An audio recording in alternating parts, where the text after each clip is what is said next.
A Rádio Transmundial apresenta O Caminho para a Vida, um programa expositivo do Evangelho segundo São João, na emissão online e nas plataformas de podcast, produzido e apresentado por Dinis Rodrigues.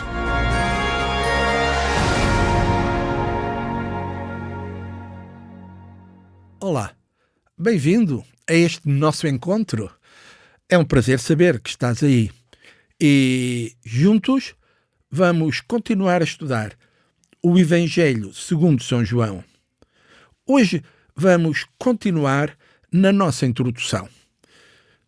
Já te disse que o Evangelho de João é diferente, porque é que é diferente, especial, e hoje vamos falar de coisas que mostram que João tinha que ser alguém muito perto, porque ele sabia coisas muito especiais.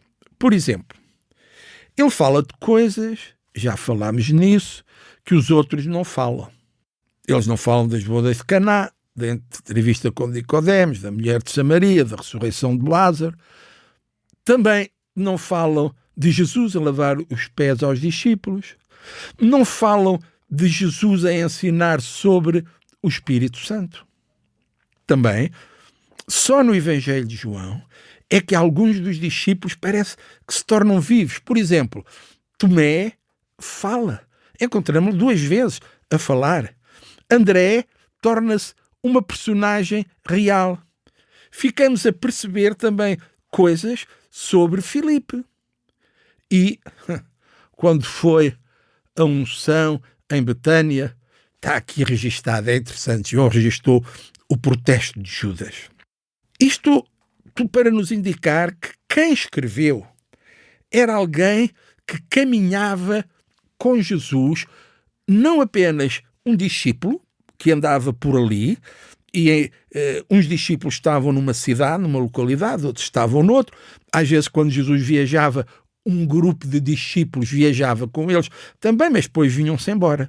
Mas, para falar de todas estas coisas, tinha que ser alguém que estava lá sempre. Ora, quem é que estava lá sempre? Eram os apóstolos. Então, tudo isto depois vai nos ajudar a determinar que foi João que escreveu.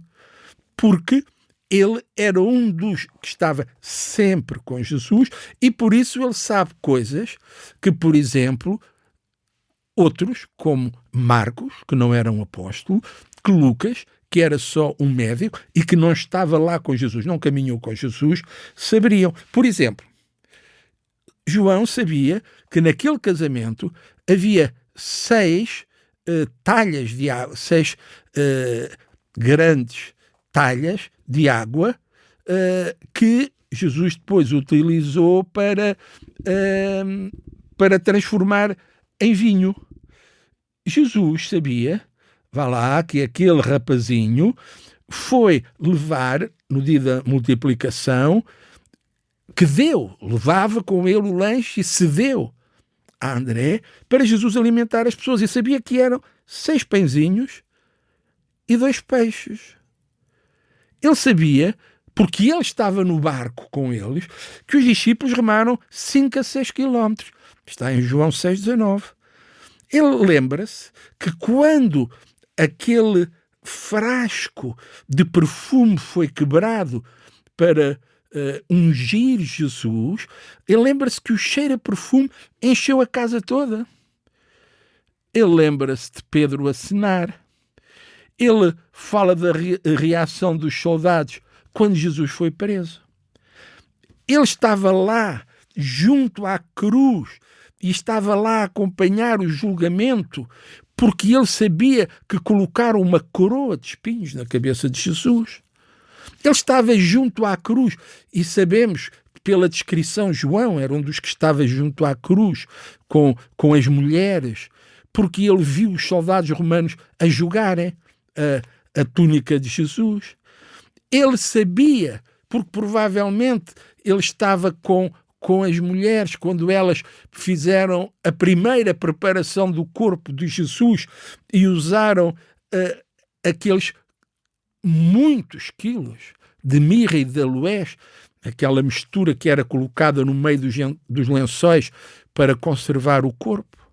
Ele sabia quantos grandes peixes foram apanhados e a que distância estava o barco de terra. Ele fala muitas vezes das reações pessoais que os discípulos ou apóstolos tiveram.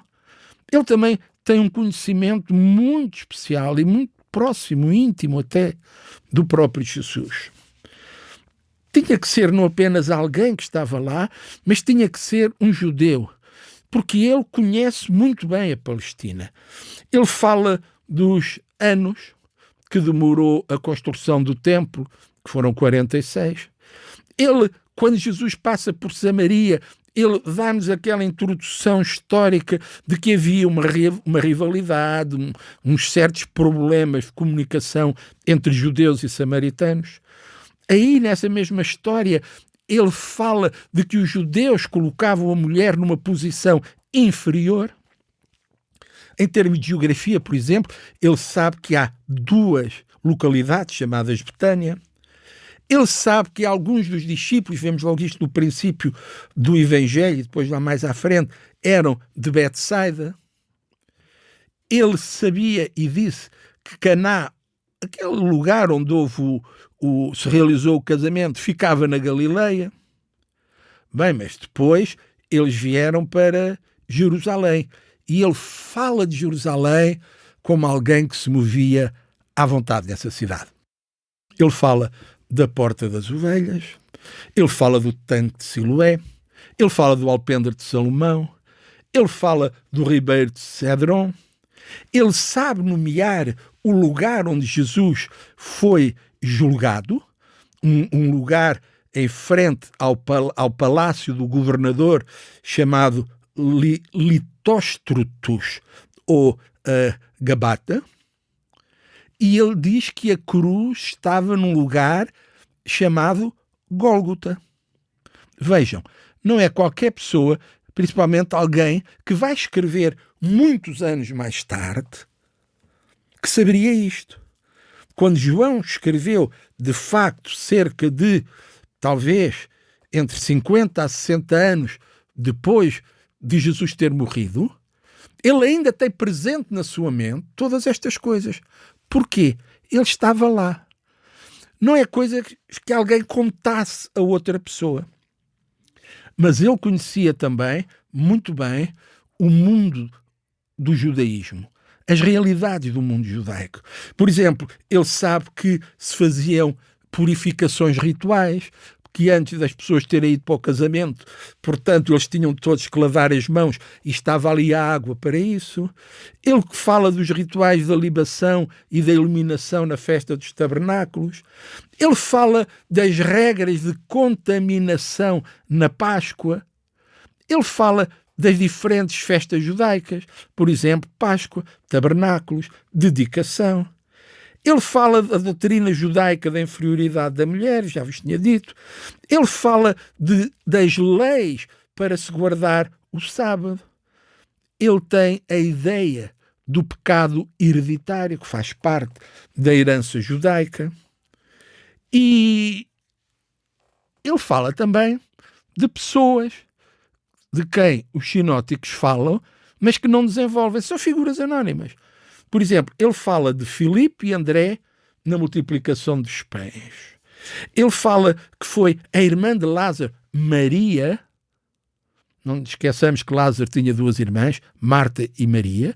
Ele podia ter dito só na casa de Lázaro, mas ele especificou que foi Maria, aquela que quebrou o frasco de perfume e ungiu Jesus. E é ele que diz que o servo do sumo sacerdote que foi prender Jesus e a quem Jesus cortou a orelha se chamava Malco. Agora, como é que João escreveu, ou em que circunstâncias? Pensa-se que terá sido durante a última década do 1º século. Atira-se assim um número, 94, 95 do século I. Mas porquê é que João acabou por, nessa altura, escrever? Já vos disse anteriormente que este Evangelho foi escrito para o mundo gentílico. Eu sou gentílico, tu és gentílico. Então era necessário remodelar a apresentação do Evangelho. Por exemplo, Jesus é apresentado por João como o Logos, que era um conceito que o mundo grego e a cultura grega, e não nos esqueçamos que a Igreja nasce e existe naquele período que era dominado pela cultura grega. A Grécia era o grande centro cultural e responsável pela influência cultural do mundo. Ele fala dos dois mundos, o mundo visível e o mundo invisível, quase que nos está a falar do mito da caverna, por exemplo.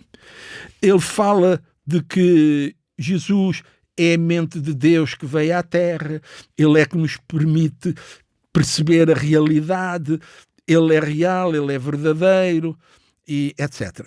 Ele fala de milagres de uma maneira muito especial. É ele que vai chamar aos milagres de Jesus sinais. Nestes milagres não há uma nota de compaixão. Jesus teve pena e curou. Jesus sentiu a dor e curou. Jesus teve compaixão do povo e curou todas as doenças e enfermidades. Não. Em João, estes milagres são apresentados para serem uma confirmação, uma prova da glória e da divindade de Jesus. Eles existem para nos falar da realidade de Deus. Mas outra situação difícil é que havia heresias. É verdade. A Igreja, com 50, 60 anos, já enfrentava heresias. Heresias não quer dizer que são mentiras completas. Não, uma heresia, muitas vezes, tem algo de verdade. Ou, e este é o problema, uma verdade mal enfatizada. No seu Evangelho, João procurou combater duas heresias. A primeira, a elevação de João Batista. Porque alguns cristãos estavam a elevar João Batista a um lugar que não lhe pertencia. Outros tinham ficado presos em João Batista, conforme vemos em Atos 19. Por isso, o que é que João faz? Sabendo que ao longo destes 60 anos a figura de João Batista se tinha tornado um pouco controversa para alguns, João coloca-o no seu lugar. E João coloca na boca de João Batista as palavras com as quais ele negou todas aquelas reivindicações que as pessoas queriam atribuir-lhe e pô-lo a dar toda a glória a Jesus. A outra heresia é uma heresia de caráter gnóstico. Ainda hoje existem, e, por exemplo, há um grupo religioso hoje que afirma falar em nome de Deus, que a sua doutrina é gnóstica porque nega a divindade de Jesus. O gnosticismo era uma filosofia muito espalhada no fim do século I. Basicamente, para eles, o espírito é bom e a matéria é má. Mas, estendo novamente o convite e o desafio, junta-te a mim no nosso próximo programa para continuarmos a estudar a introdução a João e, já sabes, vamos continuar onde paramos hoje. Paramos nas heresias, paramos no gnosticismo. É sobre isso mesmo que vamos continuar a falar. Até lá, que Deus te abençoe. O Caminho para a Vida. Um programa expositivo do Evangelho segundo São João. Todas as semanas um novo episódio, na emissão online e nas plataformas de podcast. Produzido e apresentado por Dinis Rodrigues.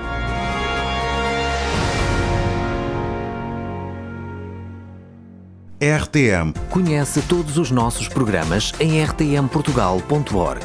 Uma produção da Rádio Transmundial de Portugal.